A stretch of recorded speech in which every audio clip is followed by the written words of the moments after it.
চলো আজ তোমাদের সাথে আমি শেয়ার করি অ্যাপেলের জ্যামের রেসিপি। এই রকম সাইজের 2 থেকে 3টে আপেল দিয়ে সেটাকে টুকরো টুকরো করে কেটে নিতে হবে। আমি এখানে 2টো আপেল দিয়ে সেটাকে ভালো করে ছোট্ট ছোট্ট টুকরো করে নিয়েছি।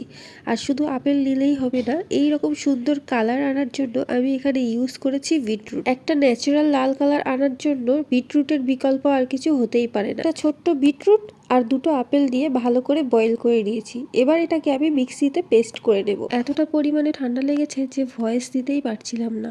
অর্ধেক ভয়েস ওভার করে দৌড়ে আগে ভেপার নিতে গেলাম। ভেপারটা নিয়ে বেশ ভালো লাগলো, তারপর আবার ভয়েস ওভার দিতে এলাম। আমাদের কিন্তু পেস্ট রেডি হয়ে গেছে। এবার এটার মধ্যে অল্প একটু আমি চিনি অ্যাড করব, কারণ আপেল তো এমনিতেই মিষ্টি, বেশি মিষ্টি আমার প্রয়োজন নেই। আর দিয়ে দিলাম অল্প একটু মধু। চাইলে তোমরা কিন্তু চিনিটাকে স্কিপ করতেই পারো, আমি এখানে একটু লেমন দিয়েছি অল্প একটু। আর কিন্তু এখানে জ্যাম রেডি। এবার এটাকে ঠান্ডা করে আমি একটা জারের মধ্যে ভরে রাখছি। আর এটা তোমরা চাইলে 1 মাস ধরে খেতে পারো, কোনো অসুবিধা নেই। আর চাইলে তোমরা এটাকে ফ্রিজের মধ্যেও রাখতে পারো। আমি এখন ঠান্ডার সময় তাই বাইরেই রাখবো। আর এই যে কত সুন্দর লাগছে দেখো, ব্রেডের উপরে একদম লাল কালারের জ্যাম।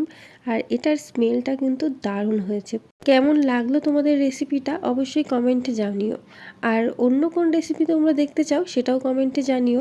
দেখা হবে পরের কোনো ভিডিওতে। Follow for more. বাই।